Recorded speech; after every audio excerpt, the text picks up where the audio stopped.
O livro de Êxodo é o segundo livro da Bíblia. Ele dá seguimento ao enredo do livro anterior, Gênesis, que termina com o neto de Abraão, Jacó, levando sua numerosa família de 70 pessoas para o Egito. O 11º filho de Jacó, José, tinha se tornado vice-comandante do Egito. Ele salvou toda a sua família durante um período de fome. Faraó, o rei do Egito, ofereceu à família que fossem viver lá como um refúgio seguro. Por fim, Jacó morre no Egito, e assim como José e todos os seus irmãos. Cerca de 400 anos se passam e a história do Êxodo começa. O nome se refere ao evento que acontece na primeira metade do livro, o Êxodo de Israel do Egito. O livro tem uma segunda metade, que acontece no pé do Monte Sinai. Nesse vídeo vamos nos concentrar somente na primeira metade, quando séculos se passaram e Israel prosperou e se multiplicou e encheu a terra. Esse versículo é um eco deliberado da bênção que Deus deu a toda a humanidade no Jardim do Éden. Lembra-nos da grande história bíblica até agora. A humanidade perdeu a bênção de Deus por meio do pecado e da rebeldia. E Deus escolheu a família de Abraão como instrumento através do qual ele iria restaurar as suas bênçãos para todo o mundo. Mas o novo faraó não vê Israel como uma bênção. Na verdade, ele vê esse grupo imigrante israelita como uma ameaça ao seu poder. Da mesma forma que em Gênesis a humanidade se revolta contra a bênção de Deus. Aqui o faraó tenta destruir a fonte da bênção de Deus, os israelitas. Ele os escraviza de maneira brutal, forçando-os a trabalhar e ordena que todos os meninos israelitas sejam afogados no Nilo. Ele é a pior personagem da Bíblia até agora. O seu reino é o ápice da rebelião da humanidade contra Deus. Esse faraó redefiniu o bem e o mal de acordo com seus próprios interesses de tal maneira que até mesmo o assassinato de crianças inocentes se tornou algo bom para ele. O Egito tornou-se pior do que a Babilônia do livro de Gênesis. Agora Israel grita por socorro contra essa nova Babilônia e Deus responde. Primeiro, Deus vira o mal do faraó de cabeça para baixo quando uma mãe israelita joga o seu filho no Nilo, mas dentro de um cesto. Ele flutua com segurança até a família do próprio faraó. Ele é chamado de Moisés e ele cresce para tornar-se o homem que Deus usará para derrotar o mal do faraó. Na famosa história da sarça ardente, Deus aparece diante de Moisés e pede-lhe que vá até o faraó e ordene que libere os israelitas. Deus diz que sabe que o faraó vai resistir e por isso ele trará o seu julgamento sobre o Egito em forma de pragas. Deus também diz que ele vai endurecer o coração do faraó. E assim chegamos à próxima parte da história, o confronto entre Deus e faraó. O que significa quando Deus diz que vai endurecer o coração do faraó? É muito importante ler esse trecho da história atentamente e em sequência. No primeiro encontro de Moisés com faraó, sabemos somente que o coração do faraó endureceu. Não há nenhuma indicação de que Deus fez alguma coisa. Em resposta, Deus envia a primeira das 5 pragas, cada uma confrontando o faraó e um dos seus deuses egípcios. E em cada vez, Moisés oferece ao faraó uma chance para ser humilde e libertar os israelitas. Mas após cada praga, ficamos sabendo que o coração do faraó endureceu. Ele está fazendo isso por vontade própria. Eventualmente, é com a segunda das 5 pragas que começamos a escutar como Deus endureceu o coração de faraó. O propósito da história parece ser esse. Mesmo que Deus soubesse que faraó iria resistir à sua vontade, Deus ainda lhe deu a chance de fazer a coisa certa. No fim, a maldade do faraó chega a um ponto sem volta. O que quero dizer é que até os seus próprios conselheiros achavam que ele tinha enlouquecido. E é nesse ponto que Deus assume o comando e usa a maldade do faraó para o seu próprio objetivo de redenção. Deus atrai o faraó para a sua própria destruição enquanto salva o seu povo, que é o que acontece em seguida. Com a praga final, é a noite da Páscoa. Deus vira o jogo sobre o faraó. Assim como ele matou os filhos dos israelitas, Deus matará os primogênitos do Egito com uma praga final. Ao contrário do faraó, Deus fornece uma forma de escape por meio do sangue do cordeiro. Aqui, a história para e vemos em detalhes o ritual israelita anual da Páscoa. Na noite anterior à fuga de Israel do Egito, eles sacrificaram um cordeiro imaculado e usaram seu sangue para pintar os batentes das portas de suas casas. Quando a praga divina chegou ao Egito, as casas cobertas com o sangue do cordeiro foram puladas e o filho foi poupado. Desde então, todos os israelitas reencenam aquela noite para lembrar e celebrar a justiça e misericórdia de Deus.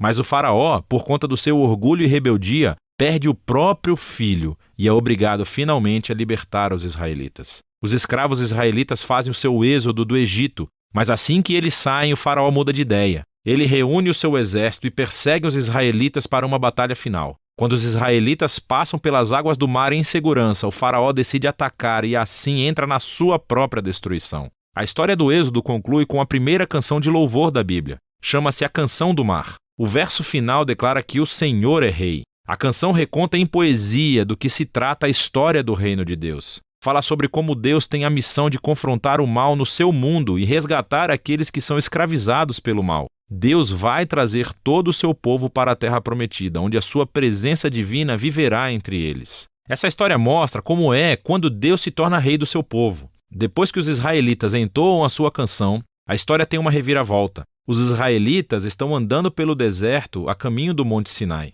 Estão com fome, com sede e começam a criticar Moisés e Deus por terem sido salvos. Dizem que têm saudade dos bons dias no Egito. É uma loucura. Deus graciosamente fornece comida e água para Israel no deserto, mas essas histórias são sombrias. Começamos a pensar, será que o coração de Israel é tão duro quanto o de Faraó? Vamos ver.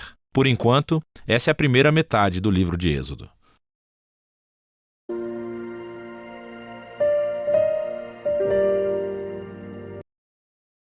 O livro de Êxodo. No primeiro vídeo, exploramos os capítulos de 1 a 18 que contam a história de como Deus resgatou os israelitas escravizados, enfrentando e derrotando o faraó e oferecendo uma forma de escape por meio do sangue do Cordeiro da Páscoa. Deus então libertou o seu povo, trazendo-os pelas águas do mar até o deserto, onde, surpreendentemente, eles resmungaram e se queixaram. A segunda parte do livro do Êxodo abre com Moisés conduzindo Israel até o pé do Monte Sinai, onde Deus convida a nação de Israel a entrar numa aliança com ele. Aqui chegamos em um outro momento chave na história bíblica, porque esse ponto desenvolve a promessa de Deus a Abraão. Lembre-se, no livro de Gênesis, Deus prometeu que por meio da família de Abraão, ele de alguma forma restauraria a sua bênção para todas as nações. E aqui descobrimos como. Deus diz que, se Israel obedecer os termos da aliança, eles serão guiados pelas leis, ensinamentos e justiça de Deus e se tornarão um reino de sacerdotes. Eles se tornarão os representantes de Deus e mostrarão a todas as outras nações como Deus realmente é.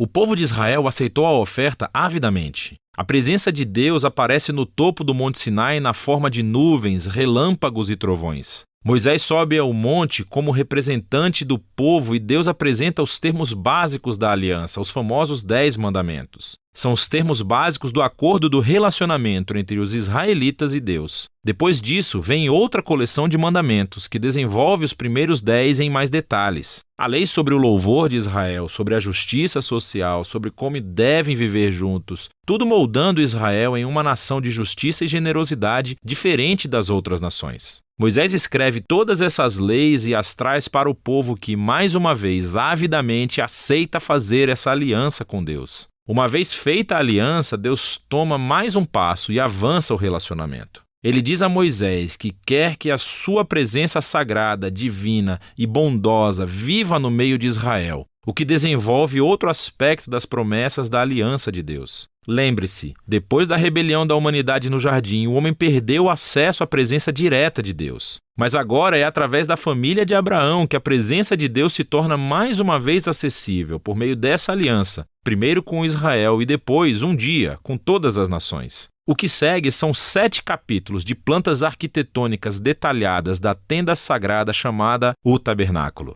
Há um pátio exterior com um altar. No centro há uma tenda com uma sala exterior e uma sala interior. Dentro da sala interior, chamada de Santo dos Santos, há uma caixa dourada chamada Arca da Aliança. Há criaturas angelicais no topo dela. Esse é o ponto principal da presença de Deus. Esses capítulos têm muitos detalhes. É importante saber que cada parte tem algum tipo de valor simbólico. Todas as flores, os anjos, o ouro e as joias relembram o Jardim do Éden, o lugar onde Deus e os seres humanos viveram juntos em intimidade. O tabernáculo é como um Éden portátil, por assim dizer. É o lugar onde Deus e Israel podem viver juntos em harmonia, pelo menos na teoria, porque é justamente aqui que algo se torna muito, muito errado. Israel quebra a aliança. Enquanto Moisés está no topo da montanha recebendo a planta para o tabernáculo, lá embaixo no acampamento os israelitas estão perdendo a paciência. Eles pedem ao irmão de Moisés, Arão, que faça um ídolo no formato de um bezerro dourado para que eles possam adorá-lo como o Deus que os salvou da escravidão no Egito.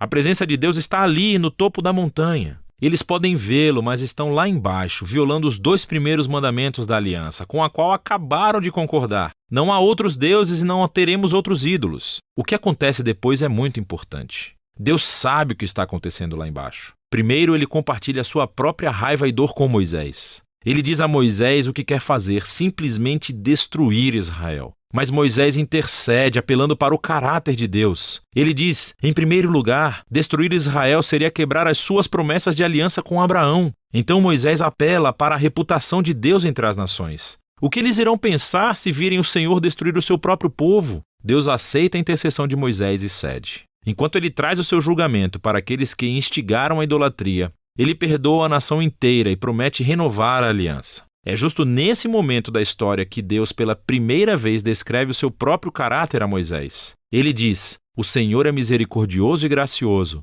Ele não se ira com facilidade. É abundante na sua fidelidade à aliança. Ele perdoa os pecados, mas não deixará impunes os ímpios. Existe essa tensão. Deus é cheio de misericórdia, mas também deve lidar com o mal se ele afirma ser bom. Acima de tudo, Deus é fiel às suas promessas, mesmo que isso signifique um compromisso para com um povo totalmente sem fé. Depois de renovar a aliança com Israel, Deus ordena que Moisés vá em frente e construa o tabernáculo. Mais uma vez, temos 5 longos capítulos descrevendo detalhadamente a construção do tabernáculo. A história culmina no capítulo final, quando o tabernáculo é concluído. A presença gloriosa e divina de Deus vem e paira sobre a tenda e temos grandes expectativas. Moisés quase entra na tenda, mas no final não entra. Na verdade, ele não tem autorização para entrar. E o livro termina assim. É bem surpreendente, mas nem tanto se você pensar um pouco. Dá para ver o quanto os pecados de Israel danificaram o relacionamento com Deus de mais formas do que entendemos. Lembre-se, o livro começa com a maldade do faraó ameaçando Israel e ameaçando as promessas de aliança com Deus. Mas agora, no final do livro, Israel tornou-se o seu próprio inimigo. São os seus próprios pecados que ameaçam o futuro dessa aliança. Então, a questão apresentada no final do livro é: como Deus vai reconciliar o conflito entre a santidade e a bondade da sua presença com a corrupção pecaminosa do seu próprio povo? A solução para esse problema está no próximo livro. E esse foi o livro de Êxodo.